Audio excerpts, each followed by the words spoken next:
Du bien-être et une belle soirée anniversaire. Nouvelle édition de Ça valait le détour. Allez, c'est parti.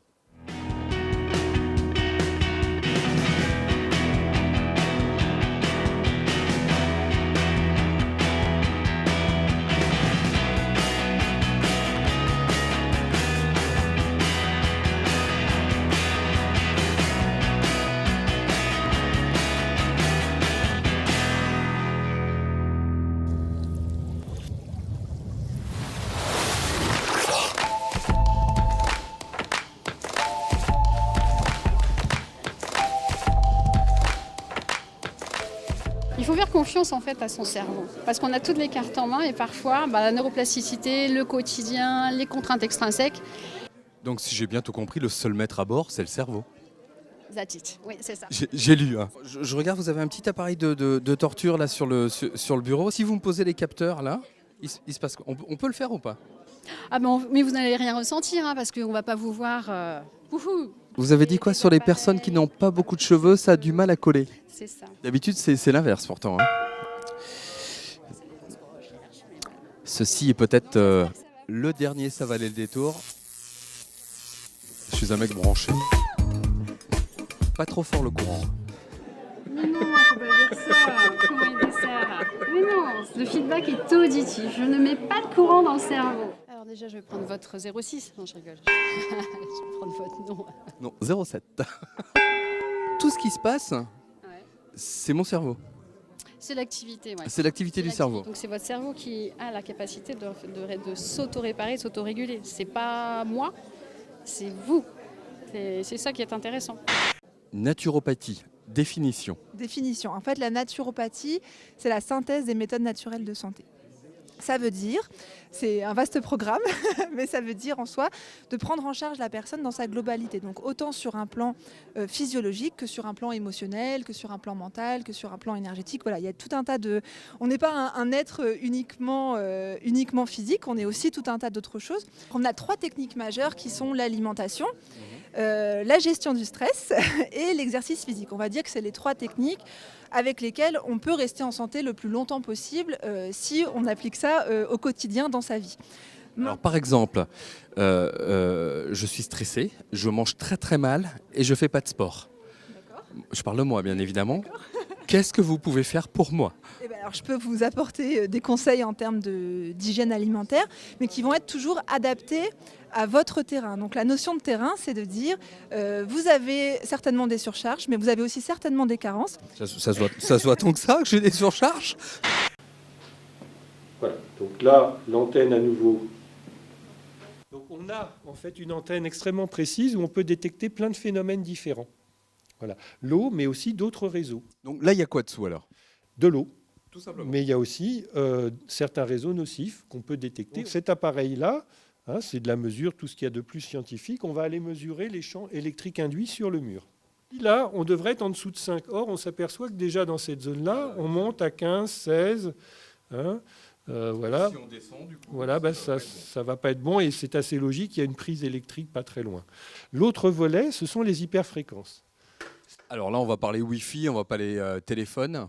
Voilà, ça dit des valeurs très fortes. Alors, est-ce que vous avez un téléphone portable sur vous ? C'est bizarre. Alors là, hop, Voilà. voilà. Bon. Du coup, je le rapproche et ça grimpe encore. On arrive à 6,65 volts par mètre.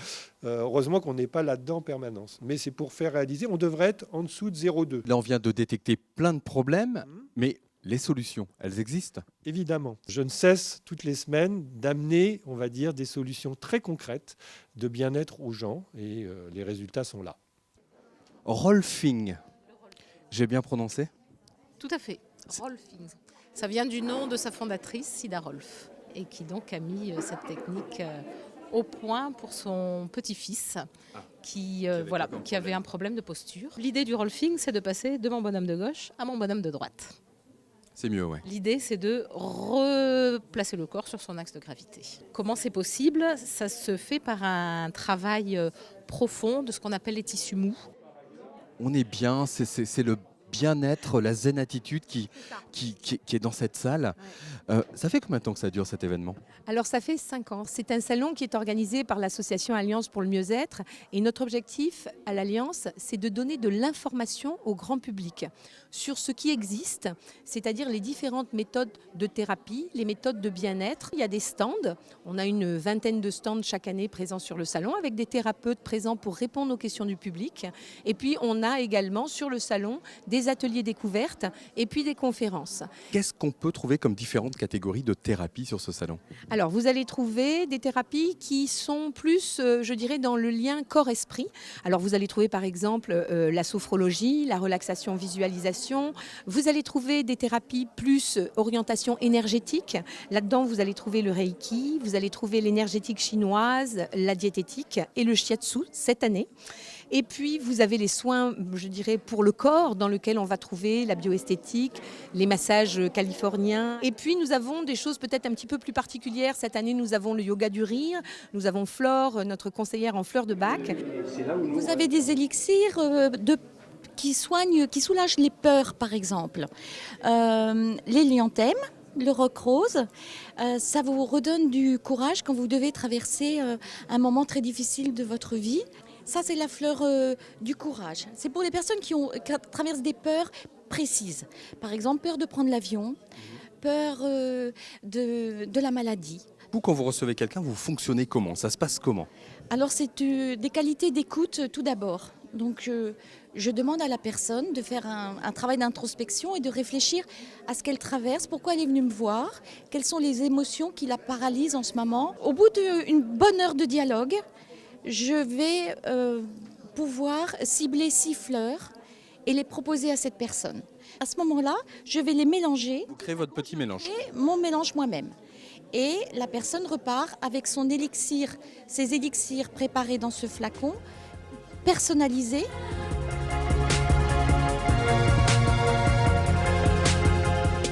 Les 30 ans de Coref. Et ouais, on est à Carhaix. La Coref, tu connais? Non? Tu connais pas? Eh ben on va découvrir. C'est par là. C'est par là.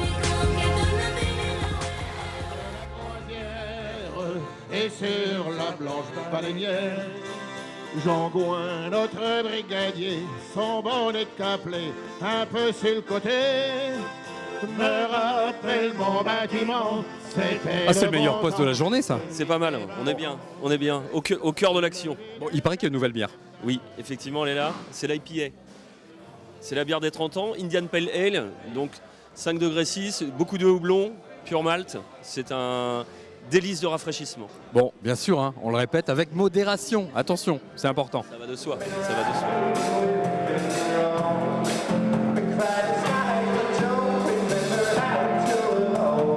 Mais au fait, ça se fabrique comment une bière? Mathieu, dis-moi, ça se fabrique comment une bière? Je vais te montrer tout ça, suis-moi. Eh ben c'est parti. Allez. Et là, à mon avis, ça commence par les matières premières. Exactement, tu vois. Aujourd'hui, le point de départ de notre métier, c'est de trouver la recette. On est là pour trouver le bon mélange de céréales afin d'obtenir la bonne couleur, le bon goût et le bon taux d'alcool futur. Donc tu vois, notre travail à nous, c'est de trouver le bon assemblage. On travaille avec une vingtaine de maltes différents. Donc le malt, on peut en avoir du très classique comme celui-ci. C'est du malt qui est séché et germé. D'accord ? Voilà, tu vois la différence entre ce que tu as goûté tout à l'heure et ça. C'est la même céréale, elle a poussé dans le même champ, mais celle-là a été torréfiée. Donc il va de soi qu'en fonction de la quantité de malt pâle que tu as vu tout à l'heure, mélangé avec la quantité de malt noir, plus je vais avoir du malt noir, plus mon jus sera noir et amer, puisque cette céréale est plus amère. Et plus je vais mettre du pâle et moins je vais mettre celle-là, plus j'aurai une bière claire et douce. Donc c'est tous ces mélanges qui font qu'on ait de la blonde, de l'ambrée, de la brune. Exactement. C'est dur de rester homogène sur les différents brassins que vous faites? Oui, très dur, parce que la première des raisons qui explique cette complexité, c'est qu'une fois qu'on a élaboré une recette, comme on travaille avec des matières vivantes, un lot de céréales d'une récolte à une autre, La saisonnalité. la saisonnalité, la qualité de l'orge vont varier en fonction du climat qui a été celui de la céréale quand elle a poussé. Le boulot des maîtres brasseurs ici, c'est en fonction des variations de récolte, c'est d'essayer de recomposer au plus proche du goût qu'on aime bien avoir, celui qu'on a construit. 30 ans que ça dure? 30 ans, ouais. Moi, je me rappelle, ça a démarré à Morlaix, la brasserie des Deux-Rivières à l'époque. C'était un garage rue de Villeneuve. Beaucoup se souviennent de la rue de la Madeleine, mais il y avait un avant. Et on a essuyé un nombre assez important de plâtre année après année. Parce que nous, on travaille des produits naturels et on le fait de façon naturelle. Donc on ne rajoute pas de chimie derrière ce qu'on fait. Ce qui veut dire qu'il faut bien contrôler son process pour pouvoir obtenir un résultat satisfaisant à la fois pour les gens qui vont le consommer et puis pour les gens qui le consomment depuis longtemps. Et ben voilà, après être brassée, la bière elle finit soit en bouteille, soit en fût. Allez, ouvre le coffre, on va partir livrer sur un festival. Christian et Jean-François, celui qu'on appelle Jeff, pour notre plus grande joie, découvrir la Corrève. L'homme qui vit de la bière, l'homme qui vit de la bière, qui regarde couler ce bon liquide ambré. L'homme qui vit de la bière tout au long de la journée. Bon, ça va, tout se passe bien? Bon, si je dis Corrève pour vous, ça évoque quoi? Ah, déjà la Bretagne, parce que démarrer à Morlaix, atterrir à Carré, c'est un beau parcours. 30 ans de Corrève déjà. Et déjà, oui. Tendinite au coude. Éleveur de coude, hein? Ça va depuis 30 ans. Oui, bon, exactement. Et on se soigne. C'est bien, c'est bien. On change de coude régulièrement. Ah, ça c'est bien, ça c'est bien. Avec modération, le changement de coude. Non. Les 30 ans de Corrève, c'est l'occasion de découvrir le fonctionnement de la brasserie comme nous on l'a fait. Et bien justement, en ce moment, regarde derrière moi, c'est visite.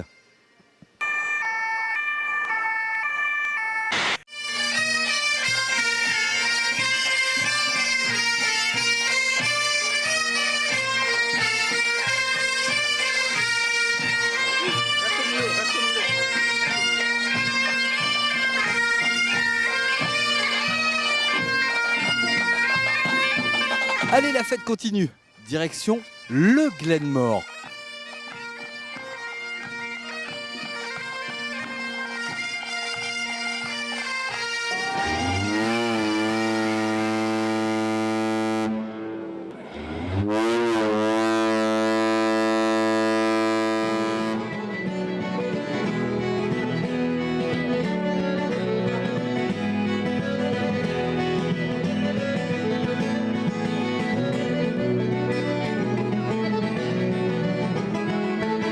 Bon Gilbert, a priori originaire de Brignogan, mais je crois qu'aujourd'hui tu tiens un bar à Clermont-Ferrand. Oui, exactement.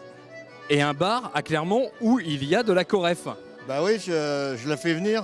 Les Auvergnats l'adorent, mais à chaque fois qu'il y a un match de rugby, que là-bas c'est beaucoup, c'est la bière vraiment du rugby. Hein. Bon, c'est l'un des bars le plus loin où il y a de la Corrève à mon avis. J'espère bien, ouais.